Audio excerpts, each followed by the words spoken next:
Trevor never thought that his fight for justice would lead the restaurant owner to publicly admit his mistake, while colleagues who had stayed silent during his dismissal would turn against him to protect their privileges. But the way Trevor responded to this betrayal not only shocked the public, but also transformed the entire restaurant business in the city. But let's start from the beginning. Trevor stood before the restaurant's tall facade, his heart beating faster than usual. The prestigious establishment he had dreamed of working at now seemed cold and intimidating. He took a deep breath, trying to calm himself. His first shift would start in just a few minutes, and he hoped this place would mark a fresh start for him. Yet, anxiety lingered. Memories of the biased looks during his interview still clung to him, when the manager's cold, assessing glance had slid over his appearance, as if his skin color said more about him than his experience. As he stepped inside, he was greeted by luxurious interiors and the refined aromas of expensive dishes. Everything inside was immaculate. Gleaming cutlery, polished glasses, and soft music gently wafting from the speakers. But within this luxury, Trevor felt out of place, as if he were an outsider in a world that had never been made for him. "Welcome, Trevor," a colleague said coldly as he approached the counter. Her eyes betrayed a hint of disdain, and Trevor felt bitterness rising inside him. He responded with a polite smile, trying not to show his true emotions. But within minutes of starting work, the first signs of the challenges ahead appeared. One of the waiters, Josh, was clearly unhappy about working with Trevor. "Listen," Josh began, leaning over the counter. "Maybe you should stay in the kitchen today. With the customers, well, you know." Trevor clenched his teeth, trying not to react to the provocation. He knew all too well what such words meant. Every time he faced this kind of discrimination, the pain was just as sharp as the first time. But he also knew that any reaction would only make things worse. Inside, he felt a conflict brewing. On the one hand, he felt the injustice and humiliation, but on the other, he knew he couldn't let his emotions get the best of him. All day, Trevor worked hard, avoiding any arguments. He noticed the suspicious glances from customers, heard the whispers behind his back. Every scornful look or unkind word deepened his inner turmoil, but he pressed on, telling himself that this day was just a temporary trial. Over the next few days, Trevor began to notice that he was being assigned to less favorable shifts. Colleagues avoided talking to him, and he was kept away from serving important clients. It was a quiet but palpable exclusion that gradually seeped into his soul. Each day, he felt the invisible weight of prejudice bearing down on him, as if those around him saw only his race, not the professional he was. One morning, something happened that became the final straw. Money went missing from the cash register, and despite the lack of any evidence, Trevor was the first to be blamed. The restaurant's manager, Mr. James, summoned him to his office. His cold, stern gaze and taut tone left no doubt about his intentions. "Trevor," Mr. James began, sitting down at his desk and looking up at Trevor. "There's a shortage in the register. You were the last one to close the shift, right?" Trevor froze, feeling indignation welling up inside him. He knew he hadn't taken the money and realized that the only reason he was being accused was due to bias. "But I didn't do it." Trevor tried to keep his voice steady despite the flood of emotions. "I would never steal." The manager only smirked. "You're not in a position to argue. We'll check the cameras, but for now, you're suspended." Trevor left the office, feeling everything inside him tighten. His heart raced, his thoughts swirled. How could this happen? He hadn't done anything wrong, yet in everyone's eyes, he was already guilty. Torturous thoughts began to swirl in his mind. Would he ever truly be accepted in this world that judged him solely by his skin color? Trevor was fired, and it became his personal catastrophe. As he stepped out of the restaurant for the last time, he felt his world collapse. It wasn't just a dismissal. It was a defeat in a battle he had been fighting his whole life. How could he go on? How could he fight when injustice was everywhere? He sat on a bench in the park across from the restaurant for a long time, his gaze drifting over the empty street while his thoughts wandered through his past and future. The world seemed like an unfair place, where, no matter how hard he tried, his race would always serve as a barrier. But the longer he sat, the more a desire to fight grew within him. It wasn't just a desire to clear his name. It was a drive to prove that he was worth more than contempt and discrimination. "I won't give up," Trevor quietly said, clenching his fists. "They can't break me." This thought became his new strength. Trevor decided he wouldn't leave things as they were. He knew that his accusation was just the tip of the iceberg of the injustice he faced every day. But instead of simply forgetting what had happened, he began to take action. He decided to conduct his own investigation, talk to colleagues who could vouch for his honesty, and consult a lawyer. It was his right to defend himself and fight for justice. Trevor didn't know how far this fight would take him, but he knew one thing for sure. He would no longer remain silent. His inner strength, hardened by years of battling prejudice, was awakening. And despite all the cruelty and immorality surrounding him, he was confident justice could prevail. Trevor returned home late that evening. The door of his apartment slammed shut with a dull thud, shutting out the noise of the city and the growing weight of injustice he felt with each passing day. He walked slowly into the room, kicked off his shoes, and tossed his jacket onto the couch. His thoughts were dark, tangled, like a knot he couldn't seem to unravel. He didn't just feel betrayed. His soul was tormented by the fact that he was judged by the color of his skin rather than his actions. Sitting at the edge of his bed, Trevor rested his head in his hands. The manager's words echoed in his mind over and over. "You were the last one at the register." It sounded like a verdict, laden with hidden racism. Images of his colleagues, white men and women working side by side with him, but always keeping a distance, never inviting him into conversation, flashed before him as if they were foreign to him. He closed his eyes, and a memory of his mother surfaced. She had always said, "Don't give up, son. Life is a fight." Those words had always given him strength, but today they felt hollow. His world was crumbling, and he felt exhausted, worn down by the constant battle against prejudice. Should he keep fighting, or should he accept his fate, as many of his friends advised? Lying on his bed, his gaze fixed on the ceiling, but his thoughts were far away. Everything around him seemed to conspire against him. The restaurant, society, even his own fears wouldn't leave him in peace. The pain of being unjustly accused haunted his dreams, turning every night into a nightmare. The memory of trying to defend himself and having his words ignored gnawed at him, leaving him feeling powerless. He wondered, was it worth continuing? His soul was searching for support, but the answers he found only deepened his inner conflict. The next day, Trevor woke up realizing that simply sitting and waiting was no longer an option.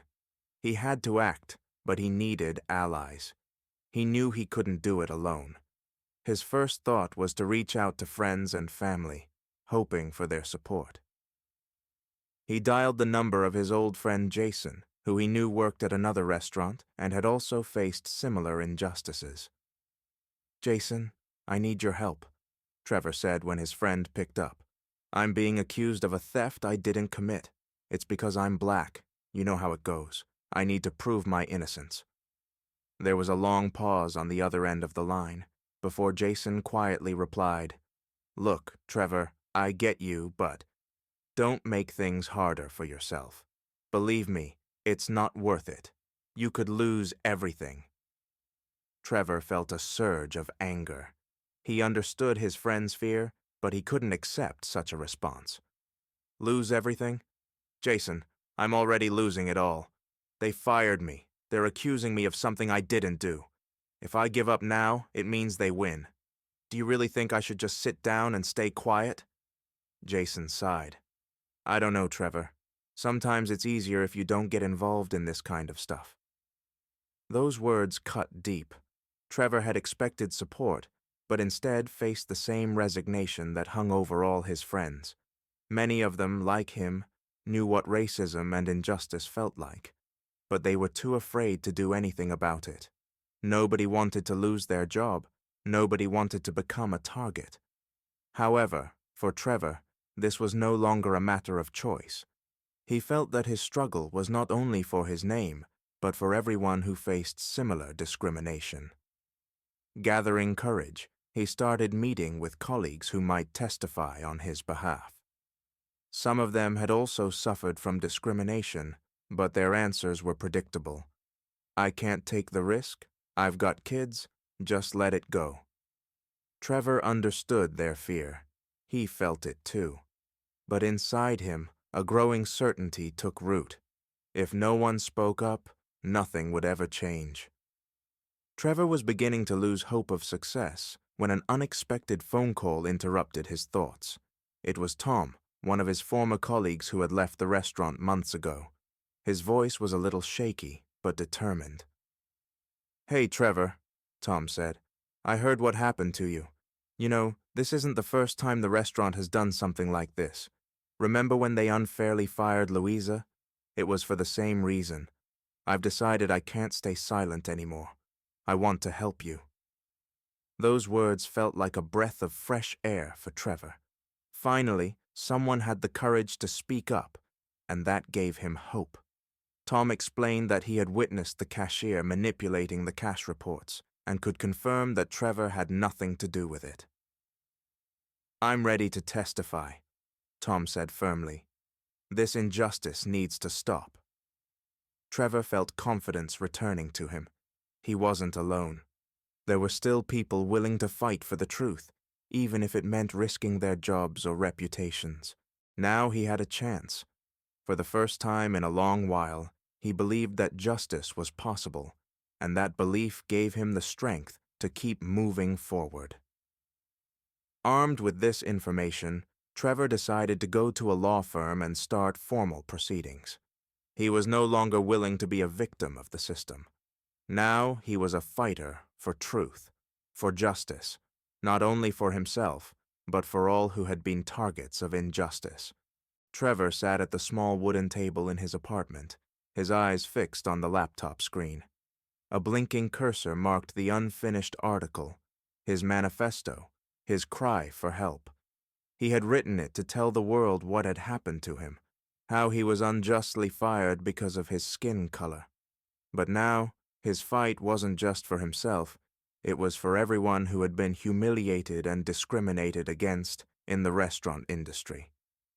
He had already posted several updates on social media, sharing his story. Each time he hit the publish button, he felt a strange mix of vulnerability and power. But the posts were going viral. People began to share their own stories of facing racial discrimination in restaurants and other service industries. It was painful to read, but in those comments and messages, Trevor found allies. They were not alone. With every new like and comment, Trevor felt the tension caused by racial injustice transforming into resolve. He could no longer stay silent. His thoughts constantly returned to the contemptuous looks from colleagues, the cold phrases he overheard behind his back, and the faces of people who seemed to think they could look down on him simply because of the color of his skin. These weren't just personal grievances, they were part of a systemic racism. But on the other hand, fear gnawed at him. He had never been an activist. What if his actions led nowhere, or worse, made things worse? What if no one heard him? These doubts plagued him every night, but he had already begun. There was no turning back. I have to do this, he whispered to himself, staring at the screen. If I don't speak up, no one will. He clicked publish, and leaning back in his chair, felt the weight of responsibility settle on his shoulders. Soon after posting his story online, a wave of responses started pouring in. Local activists noticed his post and offered their help in organizing a protest in front of the restaurant where he had been fired. At first, the idea seemed crazy to Trevor. He couldn't even imagine people taking to the streets to support him and others who had faced injustice. But when the activists called him and explained their plan, something inside him shifted. "We're not just supporting you," said Jake, one of the activists. "We're showing this city that actions like this won't be tolerated. This restaurant isn't the first and, unfortunately, won't be the last place where people face such discrimination. But this place can be the first where something changes." Trevor sat across from Jake in a small coffee shop, feeling a knot of fear tighten inside him. He felt like he had taken on too much responsibility. "Do you really think this will work?" he asked, trying to hide his nervousness. "This isn't just about clearing your name, Trevor. It's a fight for everyone," Jake replied, looking him straight in the eyes. "If we stay silent, nothing will change. But if we take action, we have a chance." The protest was planned for the weekend, and despite his fear, Trevor was ready. On the day of the protest, people began gathering outside the restaurant, holding signs that read, "End racism" and "Justice for all." Trevor stood among the crowd, feeling like he was part of something much bigger. For the first time in a long while, he wasn't alone. Every shout, every sign reminded him that he had made the right choice. Soon, journalists began covering the protest, and it gained even more attention. Social media, forums, and news outlets began discussing racial discrimination in the restaurant industry, citing similar cases across the city. Each day, Trevor felt his story growing into something larger. He was no longer just fighting for his name. He was fighting for everyone who had experienced such injustice. Several weeks passed after the protests began. The restaurant where Trevor had worked started losing customers. People were boycotting the establishment, refusing to support a business that turned a blind eye to racial discrimination. The media continued to follow the case, and Trevor's story gained more traction. He never imagined that his small fight could spark such change. But then, one day, he received an unexpected phone call. It was the restaurant owner. His voice sounded subdued, and it lacked the arrogance Trevor had grown accustomed to from the management. "Trevor," the owner began, "I'd like to apologize. I admit that what we did was wrong. We're ready to make things right." Trevor froze. He hadn't expected to hear such words. This was a victory, but a bittersweet one. He had to endure humiliation, fear, and helplessness to reach this moment. But he knew that this wasn't just his victory. It was a victory for everyone who had stood by his side during those difficult days. "I'm not asking to come back," Trevor said firmly, though his voice trembled with emotion. "But I want you to understand that this can't happen again. This isn't just about me. It's about a system that crushes people, making them feel worthless because of their skin color." The restaurant owner nodded, his voice filled with regret. "We will make changes. I promise." After that conversation, Trevor stepped outside, feeling a sense of relief growing inside him. Yes, it was a victory, but it wasn't the end of his journey. He knew there were still many people left in the shadows, suffering from the same kind of prejudice and injustice. But now, he understood one thing.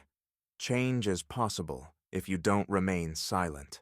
His actions had shown that one person, if they dare to fight, can spark change. Trevor sat in his kitchen, feeling the weight of an important decision pressing down on him. On the table in front of him was a letter, an offer from the restaurant owner, received just a couple of hours ago. The proposal was simple: reinstatement and financial compensation for emotional distress. It seemed like justice was finally on his side, and this could be his way out of the chaos. But inside, Trevor wrestled with deep conflict. He remembered his first days at work, those disdainful looks and the cold words of the manager. He remembered feeling like an outsider in a place where every day he had to fight, not only for recognition, but also for his dignity. Yes, they were apologizing now, but was that enough? Apologies wouldn't erase the humiliation he had endured. Was this just an attempt to sweep the scandal under the rug? Trevor stared at the letter for a long time, as if searching for answers in its words. On the one hand, it would be easier to accept the offer, return to work, take the compensation, and try to move on. But his heart told him something different. This fight wasn't just for him, but for all those who had faced the same injustice. Accepting the offer would mean acknowledging that it was all over. But could he afford to stop now? Trevor closed his eyes, feeling the weight of his inner conflict pressing on him. This isn't just about the money, he thought. The real question was whether he could settle for a symbolic victory or push further for real change. I can't just go back as if nothing happened, he murmured, his voice trembling with tension. I have to demand more. The meeting with the restaurant owner took place a couple of days later. Trevor felt the tension as he sat across from the man who, not long ago, had been part of the system that had caused him so much pain. The owner was polite, even a bit nervous, clearly understanding the stakes were high. We acknowledge our mistakes, the owner said, looking Trevor directly in the eyes. What happened to you should never have happened. We are prepared to reinstate you and offer compensation. Trevor met his gaze, feeling a sense of growing determination inside him. I appreciate your offer, he began slowly, carefully choosing his words. But if I return, it won't be just reinstatement. I want to see real change. I want us to implement training for all employees on racial equality and fair treatment for everyone. This isn't just about me. It's about the whole system. The restaurant owner fell silent, clearly taken aback by Trevor's words. It was clear that this was not what he had expected. These are serious changes, the owner finally said, but we're willing to consider your proposals. This moment was pivotal for Trevor. He wasn't just defending himself anymore. He was fighting for everyone who had been unseen, who hadn't been able or willing to speak out. He could see the fear and uncertainty in the owner's eyes, but he knew this was the only way forward. I won't come back unless this becomes a part of our everyday practice. We all deserve respect, no matter who we are or where we come from. His voice was steady, and at that moment, Trevor felt he was taking on an even greater responsibility, not just for his own future, but for the future of others. He knew this was only the beginning of a long journey, but he was ready to keep walking. The first day back at work was filled with a mix of emotions.